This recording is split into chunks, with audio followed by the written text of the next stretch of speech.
மனோ இச்சைகளை பின்பற்றுபவர்கள்தான் அல்லாஹுடைய பாதையிலிருந்து உங்களை விளக்க வேண்டும் என்று ஆசைப்படுகிறார்கள். அல்லாஹ் ரப்புல் ஆலமீன் உங்களுக்கு எளிதைத்தான் அல்லாஹ் நாடுகிறான்.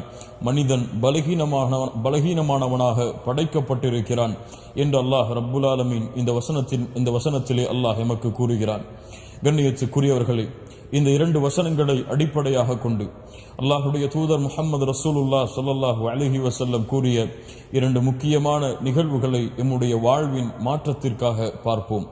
அல்லாஹுடைய தூதர் முஹம்மது ரசூலுல்லாஹ் ஸல்லல்லாஹு அலைஹி வஸல்லம் சொன்னார்கள், முன்னால் வாழ்ந்த காலத்தில் ஒரு மனிதன் இருந்தான், மிகப்பெரிய செல்வந்தன். தன்னுடைய பிள்ளைகளை அவன் தன்னுடைய மரண நேரத்தில் அழைத்தான். பிள்ளைகளை பார்த்து கேட்டான், என் பிள்ளைகளே, உங்களுக்கு நான் சிறந்த தந்தையாக இருந்தேனா? பிள்ளைகள் சொன்னார்கள், ஆம் தந்தையே, எங்களுக்கு நீங்கள் சிறந்த தந்தையாகத்தான் இருந்தீர்கள். அப்படி என்றால் எனக்கு ஒரு உதவியை நீங்கள் செய்ய வேண்டும், எனக்கு ஒரு வசியத் இருக்கிறது, அதை நீங்கள் நிறைவேற்ற வேண்டும். பிள்ளைகள் சொன்னார்கள், சொல்லுங்கள் தந்தையே, அதை நாங்கள் நிறைவேற்றுகிறோம்.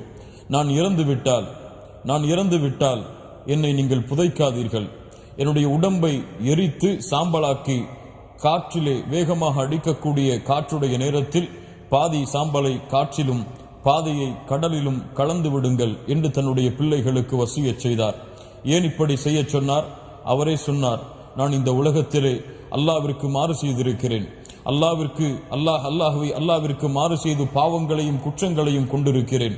ஒரு கால் அல்லாஹ் ரப்புல் ஆலமீன் என்னை எழுப்பினால், நான் உயிரிழந்ததற்கு பிறகு என்னை அல்லாஹ் எழுப்பினால், இந்த உலகத்திலேயே அல்லாஹ் ரப்புல் ஆலமீன் தண்டிப்பதற்கு தகுதியானவனாக நான் தான் இருக்கின்றேன்.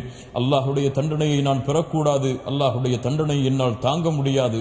அதனால் நான் இறந்ததற்கு பிறகு என்னை எரித்து சாம்பலாக்கி பாதியை காற்றிலும் பாதியை கடலிலும் கலந்து விடுங்கள் என்று சொன்னான்.